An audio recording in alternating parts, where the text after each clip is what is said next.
Hi everyone, thanks again for joining us today, and I hope that after today's session you can get out and enjoy all this lovely sunshine that we're having. My name's Lindsay Teal and I'm the host for today's webinar, which should last around 40 to 45 minutes. I'm joined today by my colleagues Richard Malloy and Emma Berry. Richard is one of our senior water advisors and has worked with Scottish organisations to help them implement water minimisation strategies, so he's going to share some of that knowledge with us today. And Emma is one of our implementation advisors, and she's got extensive experience in all types of organisations to help them minimise waste, water and energy.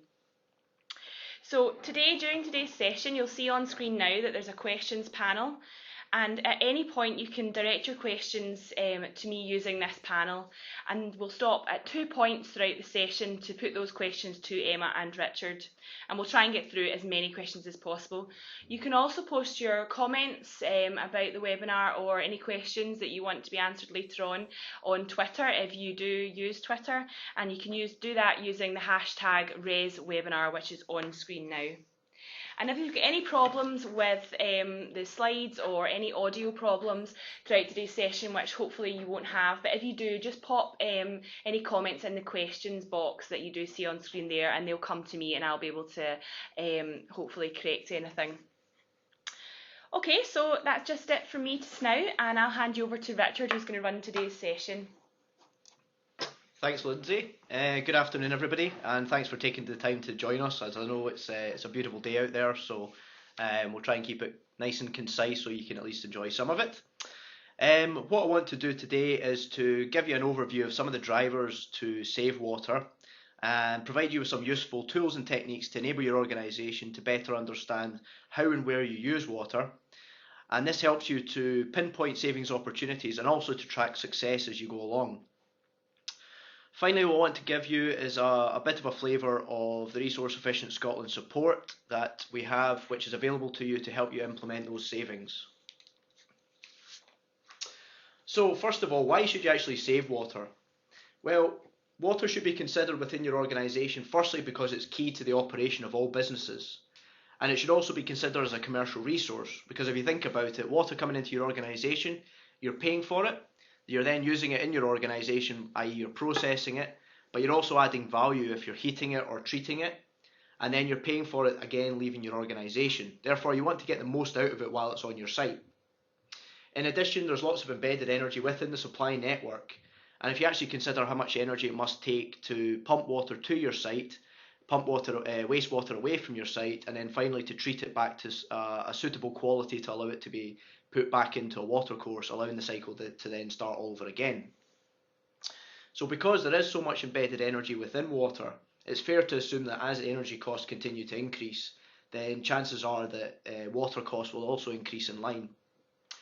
So if you reduce water, you're effectively reducing a variable cost, and therefore you can get your edge over your competitors, and if you don't, then chances are they'll take the opportunity and get the edge over you. In addition to saving money, there's the additional benefits of improved environmental credentials. This can lead to good, positive PR opportunities and can also help you to embed sustainable practices, which are more and more often required when you're developing work proposals and things like that for clients. So just to provide a bit of context, so a dripping tap is often ignored within an organisation. So if you think you've got a couple of dripping taps within your organisation, so say 2 drops per second, then each of them will use about £20 a year just in water and wastewater costs. If that's a slightly bigger leak, then you're looking at about £70 per year, and then up to a 3mm stream, then you're talking about £750 a year. And that's just your water and wastewater costs. If you put energy costs on top of that, those costs increase to around £2,000 a year. So just before we go any further, I think Lindsay's going to do a quick poll just to kind of get an understanding of how you currently monitor your water usage. Yeah, absolutely. So on screen now you should see the poll, and as Richard said, the question is, how do you currently monitor your water usage? So the options are on there on screen now. From our bills, we take meter readings and compare this to our bills. We have AMRs, which are automatic meter readings, installed.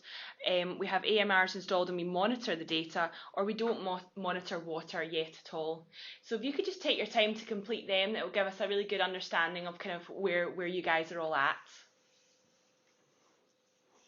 So quite a clear winner at the moment is that people take meter readings and compare these to their bills. That's quite a positive aspect. It's nice to see that you're all doing some degree of monitoring. So I'll go into a bit more detail as to the different sort of techniques that you can employ and some of those techniques and what the benefits of them are, and what you can get out of it effectively. So I've just shared the results there on screen now. So as you can see, it's 17% from our bills, 58% from we take meter readings and compare to the bills, and 25% have AMRs and we monitor the data. It's quite interesting. Yeah. Thanks for that. Okay, so what I want to do now is just to go through some of the tools and techniques that can help your organisation really just to get a handle on how much water you use, where you use it, and ultimately it will help you to then identify opportunities to make savings and help you to kind of pinpoint opportunities as well. So quite a lot of you mentioned that you do pay close attention to your bills. This is really useful because it can help you to give a good baseline on how much water you use, how much it costs, and also how you're charged, which is very useful kind of foundation information on which you can then build a water efficiency program. So I just wanted to kind of give you a quick overview of some of the information that's on the water bills that can prove very useful in a water efficiency campaign. So you've got things like, well, you've got your billing period, which will give you an understanding of obviously what the period of time the bill covers. It will give you a meter serial number, which is useful when you compare it with the meter serial number on your physical meter and make sure they tally up. It will tell you if it's an actual or estimated bill, i.e. if it's an actual meter reading or whether it's been estimated by the water company based on previous experience. It will tell you how much, in terms of volume, how much water you've used, the cost of water supply, so it's usually pence per meter cubed, wastewater disposal, again, pence per meter cubed, and also if you've got trade effluent, then it'll give you more information on how you're charged for your trade effluent. I'll go into a bit more detail on that in the next slide. Your roads and rainwater drainage, that's based on the rateable value of your property, which kind of roughly translates to the physical footprint of your property. And finally, your meter size, which is in millimeters, and this is a fixed charge that the water companies put on your bill each year, and is based on the kind of the maximum consumption of your site. And it's particularly useful to pay attention to that if you, for example, are an organisation that's moved into a site that was previously a high water user, so maybe it was a manufacturing facility and is now mainly office space, or you use water mainly for domestic purposes, then you might find that millimetre size is too large, and therefore you can actually reduce that and make top level savings on your water bill. So just to kind of give you a rough indication, you'd expect a kind of domestic company to be a domestic only company to be on a 15-20 millimeter meter, perhaps up to 25 mil. And if you've got any sort of processed water use, then you would expect that to be a higher millimeter, maybe 25 to sort of 50 mil. Anything above 50 mil is significantly high water use. So I did mention wastewater and trade effluent. So just generally speaking, a water company will charge you based on 95% of whatever comes into your organisation. They will assume that leaves your organisation, and that's how they'll charge you for your wastewater. It is possible to get allowances, for example, if you use a lot of water in your products, or you've got a swimming pool maybe that's got high evaporative losses, or if you use a lot of steam, then a lot of that will be leaving via the atmosphere, for example. If you don't think that 95%, is accurate, then it is worth speaking to your water company, and they might be able to do something about it. So any water use that's not domestic, chances are you'll need a trade effluent consent, and that could be applied for via Scottish Water. So this is basically charged based on the volume and the strength of your effluent. So things like total dissolved solids, biochemical oxygen demand, chemical oxygen demand, etc., etc. If you do want to know a bit more about trade effluent and how you're charged for that, RAP's developed the Mogden formula tool, which you can log into and put in your different variables to understand how you're charged for your trade effluent. It's also particularly useful if you're doing a water efficiency campaign, because that will have knock-on effects on your trade effluent in terms of both strength and volume. So it's worth having a look at that just to see what difference that's going to make to your trade effluent costs. So water bills won't give you the full picture, as quite often they will be charged on an estimated figure. If you can provide your water company with readings on a monthly basis, and they'll make sure that you're charged accordingly. However, if you don't do that, you will get estimated data, which will smooth out your water consumption, or you'll get peaks and troughs that won't be accurate to how you're actually using the water. So taking meter readings will help you to track your water use more accurately and allow you to highlight periods of high use, which you can do quickly, and it'll also enable you to resolve any issues very quickly as well. So the first thing to do is to locate your water meter. Generally speaking, that information on the location will be provided on your water bill. If you can't find it, then the water company will be able to provide you with some additional information on where it's located if you give them a shout. It's worth checking the serial number, as I've mentioned earlier on, just to make sure that it does tie up with what's on your bill and that you're not being charged, for example, for somebody else's water. And it's also worth noting that not all sites have water meters, although the majority of them will. If you don't have a water meter, chances are you'll be charged fully on the rateable value of your property. So in terms of some top tips, Emma's going to go into this in a bit more detail later on in the presentation, but just to give you a quick run through, if you make sure that you record meter readings regularly and make sure it's a consistent time period, measure water use during a shut-off period. I'll go into that in a bit more detail in the next slide. Check the water meters the correct size. I mentioned earlier on if it's accurate to your business activities. Consider automatic meter reading technology. This is particularly useful if you've got a water meter that's difficult to access, or you've got a number of sites you need to keep track of, or a number of high water using areas you need to keep track of. And you can also look at sub-metering those processes as well and manually reading the meters. So if you want a bit more information on how to read your water meter, Resource Efficient Scotland's developed a video to give you just that. There's a link at the bottom of the screen there, or there's also a QR code there if you want to scan that using your smartphone or tablet device. So I mentioned performing a shutdown check. So basically a shutdown check is to determine baseline water use, i.e. how much water do you use when there's nobody in the site, or you've not got any activities ongoing. So what you want to do is take a meter reading at the end of the day, and then before anybody comes back. So this could be over any shutdown period, be it overnight, over a weekend, over a bank holiday, or just during a site shutdown. The next thing you want to do is to try and work out, can you actually account for that water? So if you are using water during that period, where is it being used? So have you got urinals, for example, that are constantly filling and flushing, which they will if they don't have any controls on them? Is there pieces of equipment that have been left on? Or you might actually have leakage as well, so it's worth considering that.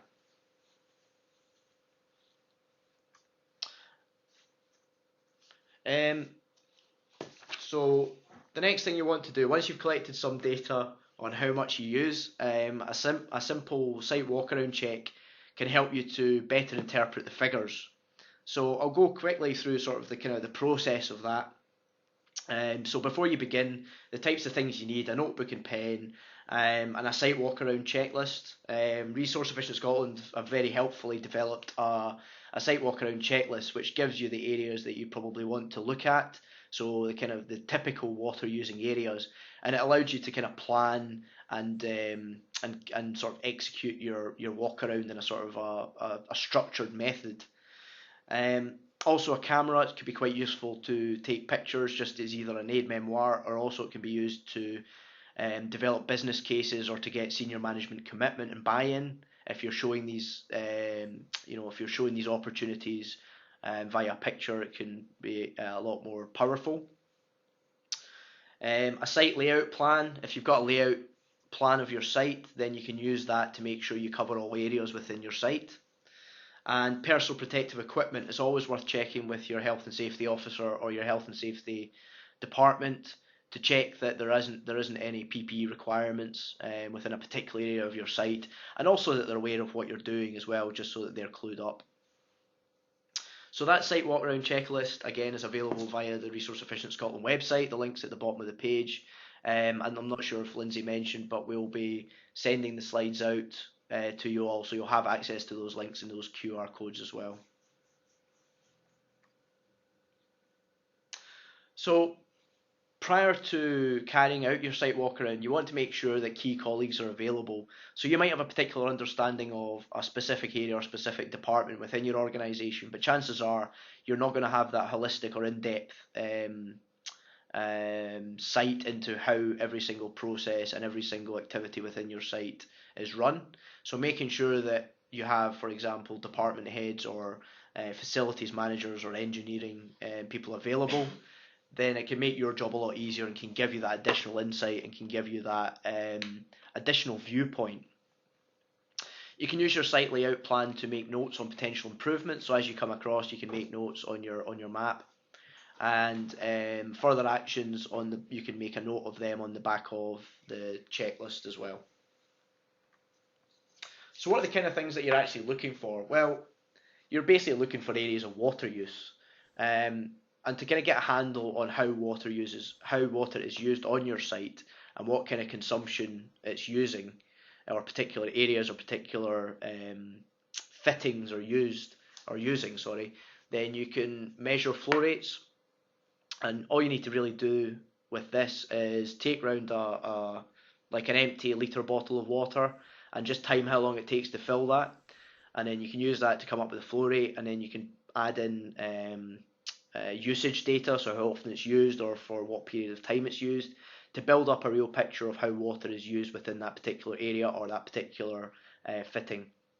As I've said already, speak to colleagues, they'll have additional insight. They'll probably have an idea of additional opportunities or ideas of areas that you should be looking at. Take equipment model numbers and serials and names, because Google is a very useful tool. You can Google data sheets or instruction manuals, which might give you an idea of how much water that particular piece of equipment should be using. I wouldn't take it as gospel that it is using that amount of water, but it's certainly a starting point for you to build on.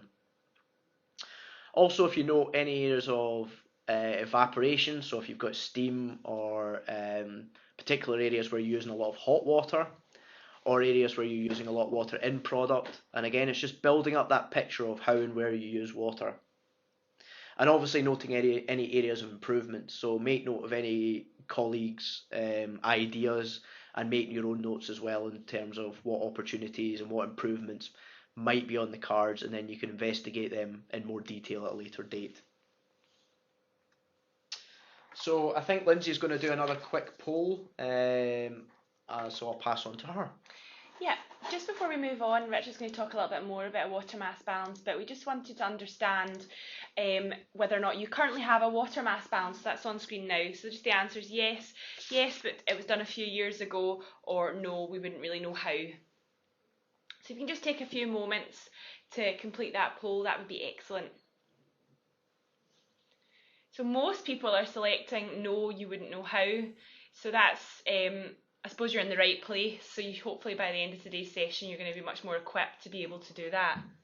Yeah. It's also worth noting that we're trying to give you a kind of a sort of a good foundation knowledge of what to do, but Resource Efficient Scotland can really help you to take that to the next step and really look to build the water mass balance within your business as well. So yeah. If it is something you're interested in, then please get in touch. Okay, great. Those results are on screen now. So it's 15% yes, which is excellent. 8% yes, but it was done a few years ago. So hopefully after today's session, you'll feel that you can go away and renew that. And 77% don't know how. So I'll just hand you back over to the slides. Oh, no, sorry, no, we're straight on to some questions, which we've got a few questions in, which is excellent. So one of the first ones is someone's asking, how can I monitor or find out how much water a particular piece of equipment is using per day? I think you touched on this, Richard, but if you just want to add any more to that. Yeah, I mean it's there's sort of a variety of ways. I mean, if you can measure it directly, then that's the best way to do it. Either via using a sort of basically using a container of known capacity. So if you've got a bucket or a water bottle or something like that, just timing how long it takes to fill that. It can be a bit difficult if it's larger pieces of equipment or actually getting access to that larger piece of equipment. So that's where kind of data sheets and online data sheets and things can be quite useful to give you an understanding. Alternatively, if it doesn't seem to be making sense, i.e. what the data sheets say don't quite seem to be tying up with reality, then a submeter or even a temporary submeter to measure how much water that's using over a specific period of time, for example a day, then that can be quite a useful activity, particularly if it is a variable water use over that piece of equipment. Okay, excellent, thank you.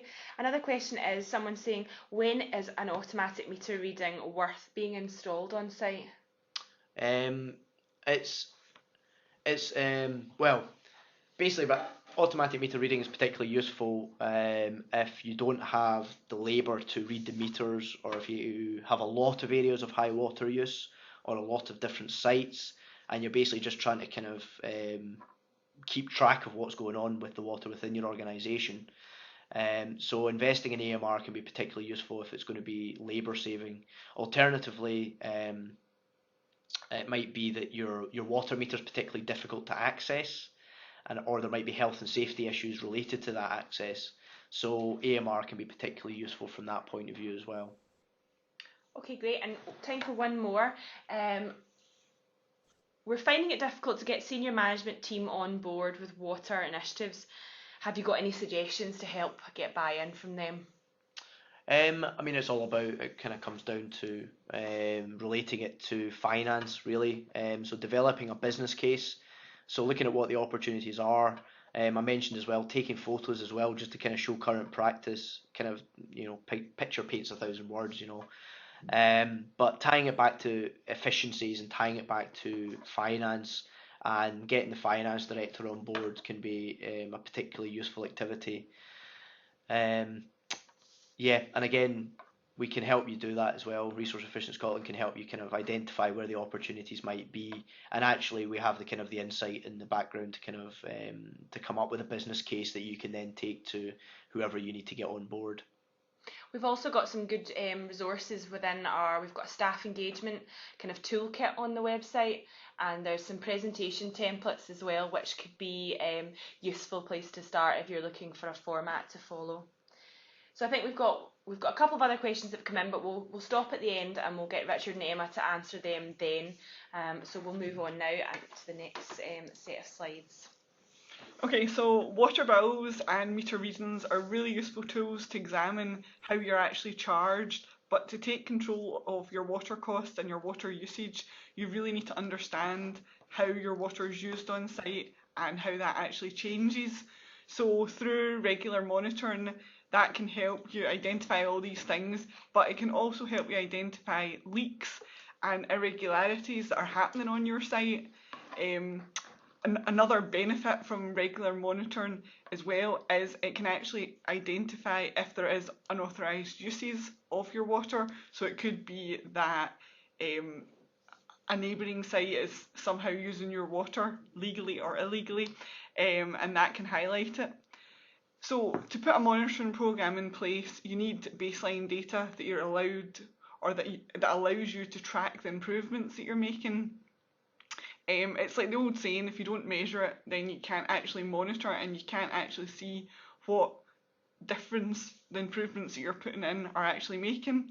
So it's kind of on what Richard touched on earlier, but the way to start a regular monitoring is basically take meter readings, and when you take these, they should be regular and a sort of consistent time period, so say once a week, once a month. It could even be once a day if there is sort of change in your water use, and when you do it, it should be done at a similar time each day or each week. If when you're doing this you find out that submetering is something that could be appropriate, then that's you got sort of basis for that, and you can look in to see if it's something that you want to put in place. For regular monitoring, it is very beneficial to have an individual that is responsible for doing it. This way they know what is required, what's expected of them, they know where the meter is, what kind of data they need, and where to record the information. It just makes the information a lot more valuable to you. It's also very beneficial to have a deputy as well that's involved with that, just so that if the person's off on leave or maybe off sick, then that the information is still getting collected and the monitoring is still getting done.